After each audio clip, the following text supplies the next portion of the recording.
married to my wife for 12 years. She's 38 and I'm 40. We have two daughters, 9 and 6 years old. We knew each other before we got married. We had common friends. I asked her out on a date one day when I found out that she was single and we started dating. She became my girlfriend and a few months later, we got married. We got along most of the time and in the beginning, I liked her crazy and wild side.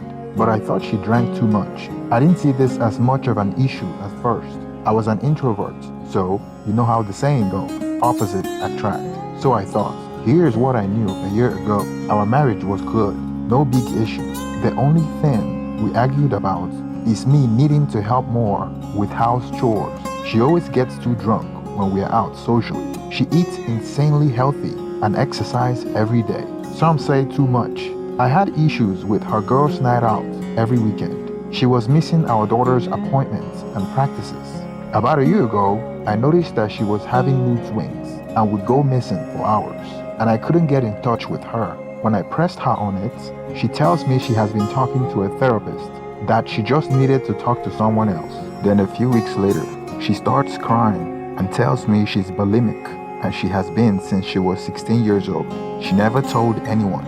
I have known her for 12 years, and all those times, she has never told me this. Her unhealthy eating habits, constantly throwing up and drinking, and excessive exercises should have clued me to it. I reacted with passion, understanding, love, and told her we would get through this together. So here I am, thinking to myself, whoa, I can't believe this part of me was upset about the lying. But once I got past that, I just wanted to help her and thought this is going to be the hardest thing our marriage will ever go through.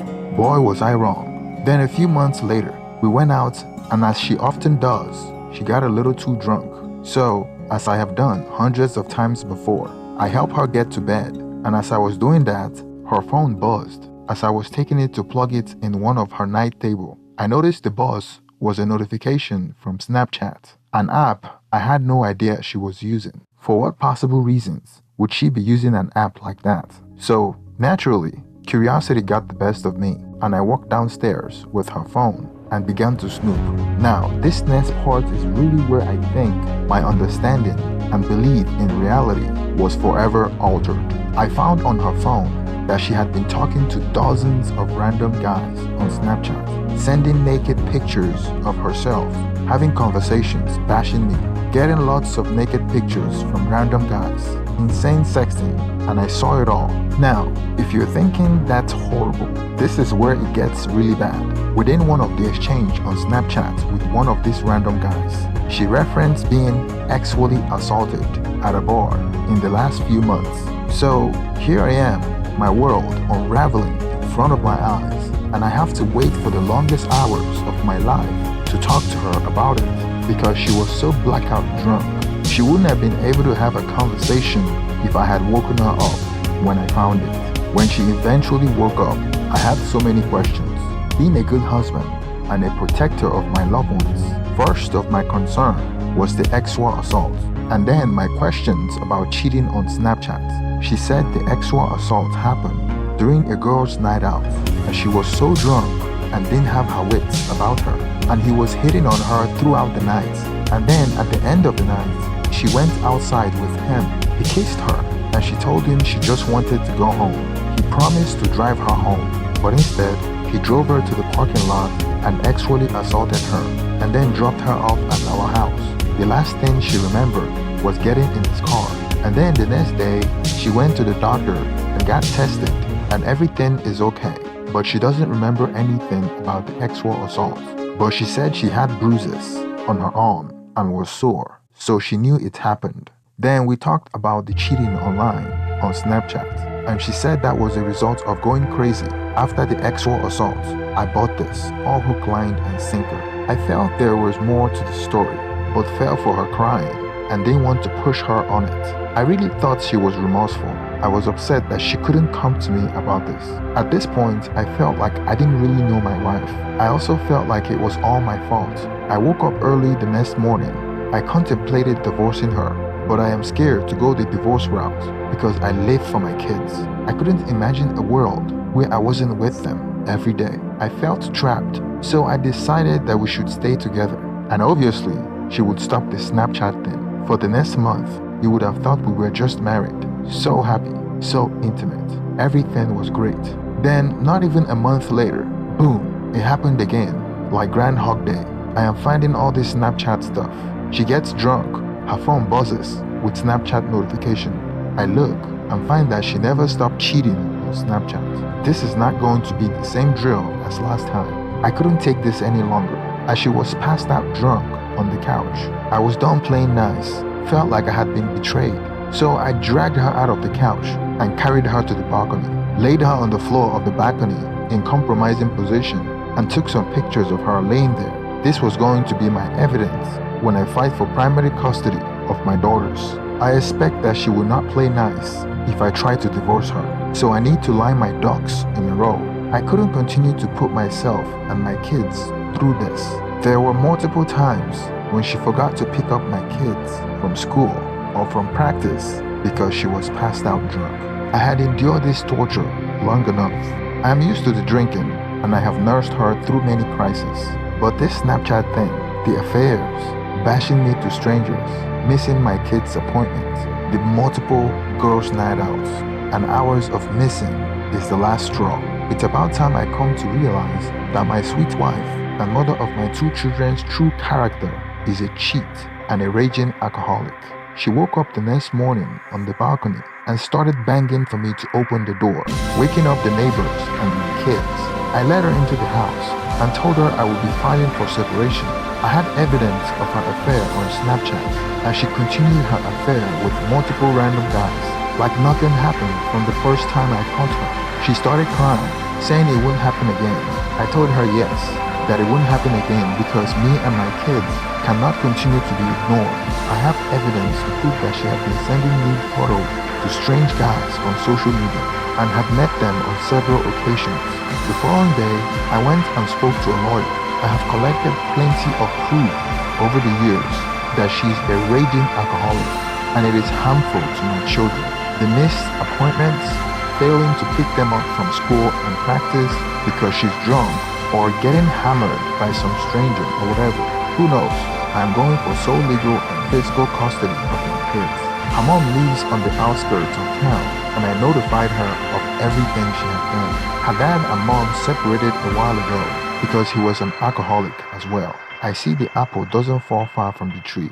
Although she seemed to be a good mom and a wife when she's not drunk, that is not an excuse because I am convinced that it's all an act because she had carried on an affair with random men when she wasn't drunk. She sent nude photos to these strange men when she wasn't drunk, so she's fully aware of what she's doing. Apparently, her mom called her and chewed her up because she came home and yelled at me about it, accusing me of lining up everyone against her because I got her mom involved. We are currently sleeping in separate rooms. She said she was going to enroll in AA and is currently talking to a therapist and that I should have patience with her and she's dealing with a lot of issues.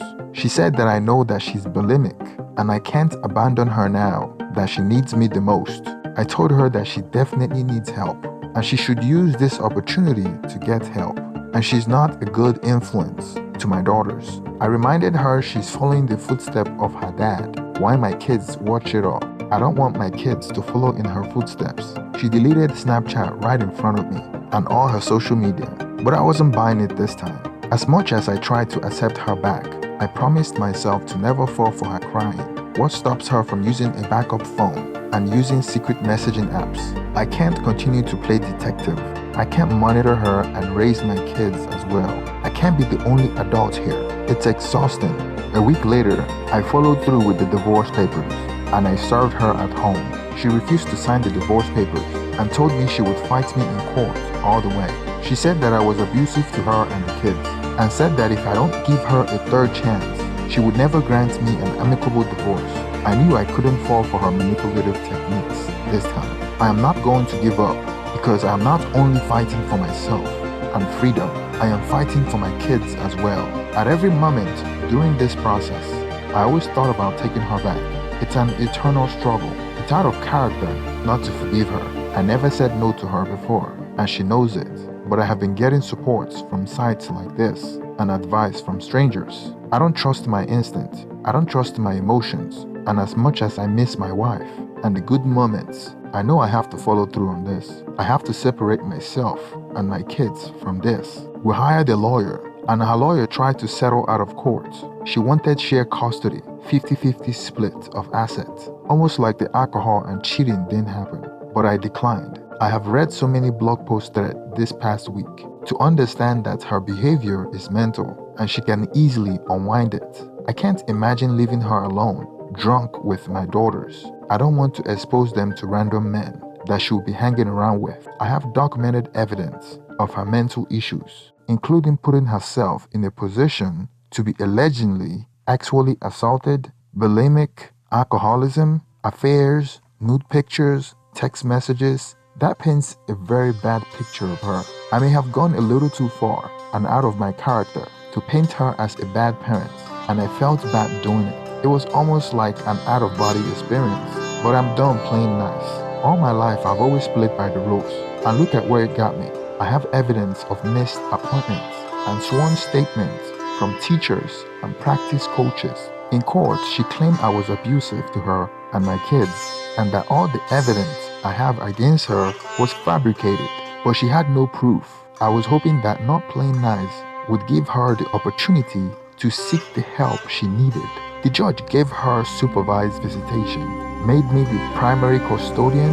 As a condition of custody arrangement, she had to attend AA and provide regular updates on her progress. I was lucky that the judge saw right through her lies, and he understood that my daughters may be endangered by predatory men that prey on single mothers with daughters, especially an alcoholic, an insecure one that puts herself in position to be sexually assaulted. I am not victim blaming because I don't believe it happened the way she said it did. Maybe the sexual assault didn't happen and she used it as an excuse, but all the same, at the end, it worked to my favor because the judge felt like I thought. Because she was drunk, she put herself in that position. And if she would let herself go like that in public, what would happen when she's given an unsupervised visit with my daughters? She really shot herself in the foot if her story was untrue, and I got everything that I wanted. Her mom was also closer to us and helped out with babysitting since I don't have any family members in close proximity. Thanks for staying to the end of this video. Please like and subscribe. Feel free to express your opinion on the comment section. Thank you and have a wonderful day.